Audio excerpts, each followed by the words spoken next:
Bom, e olha só, minha gente, no dia 10 de novembro foi celebrado o Dia Nacional de Prevenção e Combate à Surdez. Para falar com a gente sobre esse tema, estou recebendo aqui no nosso estúdio o médico otorrinolaringologista, doutor Linkelson Marques. Tudo bom, doutor? Bom dia. Bom dia, tudo bem? Prazerzão em receber aqui, doutor também é meu médico, tá? Já passei aqui por algumas consultas no doutor Linkelson, né? Maravilhoso, inclusive, super competente, sou fã do seu trabalho. E uma data muito importante, né, doutor, para a gente falar sobre o tema também, desmistificar algumas coisas.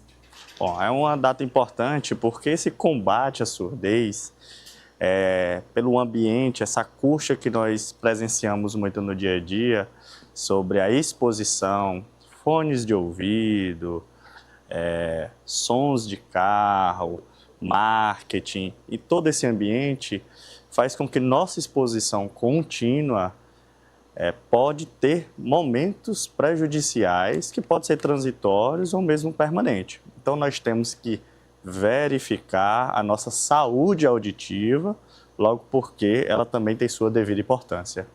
É verdade, né? Como é que a gente pode... Existe isso de perder com o passar do tempo? Existe isso ou não? Sim. Essa questão da perda de audição com o passar do tempo pode existir, não é regra, ou seja, obrigatoriamente todos irão perder a audição, não. Mas a perda de audição mais comum no mundo se chama presbiacusia, que é a perda de audição na fase idosa. Não obrigatório. A partir mais ou menos de quantos anos? 50, 60 anos. O mais Já é comum. natural que a pessoa comece a perder todos ou não? Não são todos que perdem a audição, mas é a mais prevalente, a mais comum. Que isso fique bem frisado, que não obrigatoriamente quem passou por essa idade estará com perda de audição. Tenho vários pacientes de 70, 80 e 90 anos que não têm perda de audição nenhuma, mas é a mais comum. A questão dessa prevenção da surdez serve mais para adolescentes, adultos jovens e adultos e também para os idosos, por essa questão da exposição que existe continuamente no dia a dia. A gente tem algum dado específico a nível Brasil de quantas pessoas são acometidas com a perda de audição? Tem um fator bem relevante sobre esses dados, logo porque a nossa exposição ela ficou cada vez mais acentuada. Existiu um dado em relação ao Colégio Brasileiro, a sociedade, no que chamamos de Associação Brasileira de Otorrinolaringologia, com a americana, que existiu um aumento significativo sobre essa perda de audição. Por isso que foi decretada essa data, para termos essa redução da exposição, porque tem muitos pacientes que, quando acontece a perda de audição, não obrigatoriamente temos um tratamento fidedigno, uma medicação ou mesmo uma cirurgia. Em algumas fases, nós podemos atuar com tratamento medicamentoso ou mesmo cirúrgico, dependendo da causa, para podermos melhorar, mas outras vezes o paciente ele não tem melhora com nenhuma dessas formas de tratamento. E nós temos que atuar utilizando aparelho de amplificação sonora individual, que é o popularmente aparelho auditivo. Existem suas individualidades, especificidades para cada caso de paciente. Novamente, não é uma regra, mas que deve ser avaliado de cada caso, mas a prevalência está cada vez melhor. Olha, eu quero abrir a partir de agora a nossa linha interativa com o nosso telespectador. Inclusive, nós já temos mensagens para você que tem alguma dúvida, que quer fazer uma pergunta aqui para o doutor. É só mandar sua mensagem para o nosso WhatsApp, DDD 86-9411-7777. Doutor, é normal ouvir um zumbido constante no ouvido ou isso já é sinal de perda de audição? É um dos principais sintomas que já indicam a perda de audição.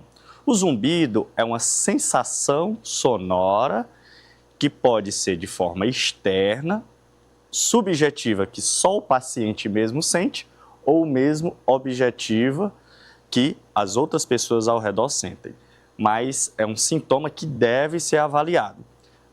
A causa mais comum se deve à perda de audição, mas pode ser também alterações sanguíneas, distúrbios metabólicos, alterações no pescoço, do nariz para o ouvido, do cérebro para o ouvido, porque todos têm essas conexões.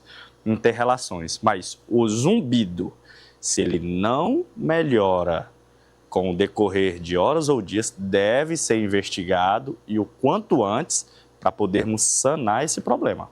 Que tem diversas formas, vários tipos de barulhos no ouvido. Sim. Doutor, você trouxe que os dados que saíram recentemente são dados alarmantes, por isso a importância desse tema, né, para ser discutido e tudo. Tem como agir na prevenção?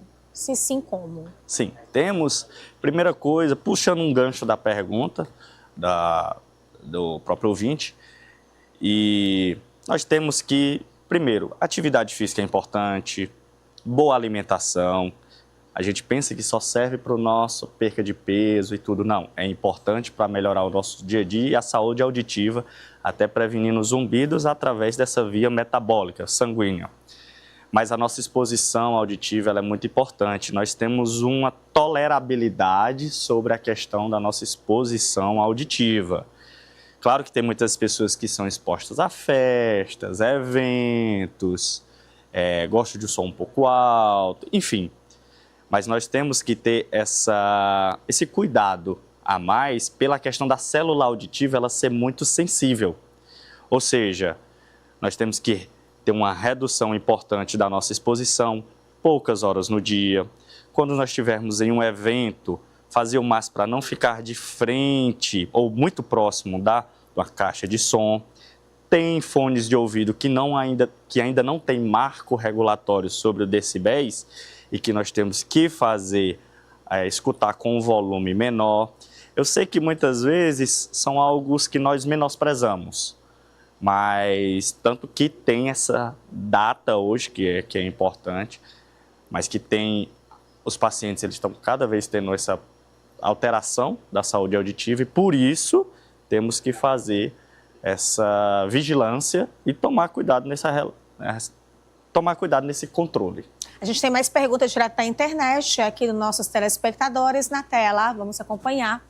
E a pergunta diz: Oi, Suiane, queria saber que percebo que preciso aumentar o volume da TV toda vez mais. Isso pode ser início de surdez? É a Juliana do Promorá. Beijo, Juliana, obrigada pela participação. Pronto, importante a pergunta da Juliana, porque é um dos fatores. Isso é um dos sintomas que os pacientes chegam no consultório questionando: doutor, preciso aumentar o volume da televisão, ou mesmo, que é o mais comum, a mãe leva o filho no consultório relatando essa queixa da televisão, o professor acha que a criança não está escutando bem, a mãe ou o pai relata que o filho não está atendendo aos chamados, mas não somente para as crianças, serve para os adolescentes e adultos que, quando você aumenta o volume, é sinal de que seu limiar está sendo alterado. Então, temos que fazer essa vigilância auditiva que já está indicando, por algum motivo, por alguma causa etiológica,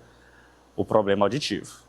Olha aí, doutor, eu vi um dado recentemente, falando, né, uma notícia na internet, queria saber até que ponto isso realmente é verdade. Eu uso muito fone de ouvido, até por conta aqui do trabalho na televisão, né, então a gente sempre tá, usando esse fonezinho aqui no ouvido, certo? E a gente tem um cuidado para limpar o fone sempre antes e tudo. Por muitas vezes, para quem tem essa rotina de ficar usando fones de ouvido, ou seja, em qualquer tipo de trabalho, né, a gente observa que os fones, ele causa mais cera, digamos. Às vezes vem um fone sujo, o ouvido fica com mais cera. E eu fui pesquisar porque isso acontece. Que a gente tem uma proteção, a cera serve como essa proteção, o volume alto, aí joga cera porque você usa muito fone, é como se fosse uma proteção ali a cera? O cerumen, que é popularmente a cera, nós produzimos continuamente no nosso ouvido através das glândulas ceruminosas. Ela tem uma atuação como proteção. Tem pessoas que produzem mais e outras menos. Quem produz a mais não é problema, porque produz a mais, e quem produz menos também não é problema. A questão de você utilizar fone, principalmente esses intra-auriculares, é porque a nossa produção vai acumulando nas bordas e colocando o fone de ouvido, ele vai compactando mais lá para a região do terço médio, popularmente o fundo do ouvido. Sim. Aí ele vai compactando até criar uma camada, um escudo que veda o ouvido. E muitas vezes a pessoa acha que não está escutando bem. Por isso que acontece essa questão do fone de ouvido intra-auricular. Ele não é um problema, dá para você utilizar bastante, mas quem tem esse problema recorrente, um dos fatores importantes é você utilizar o headphone, que é o externo, que abarca, ou seja, em volta aqui na região do pavilhão auricular, que também tem a mesma função e não fica entrando dentro. Para criança, esse seria então mais recomendado? Os dois são viáveis. Muitas pessoas até relatam incômodo quando bota o intra-auricular pela questão do tragus, dói, incomoda, mas eu sempre peço, quando possível, fazer o uso do headphone, que é o que fica em volta aqui do pavilhão, que eu particularmente, até pelos estudos, eu vejo que as pessoas têm uma melhor aceitação, melhor controle, menor risco de aumento de cera e impactação e menos incômodo. Existe também da pessoa imaginar, eu estou escutando mais de um ouvido que do outro. Sim, existe.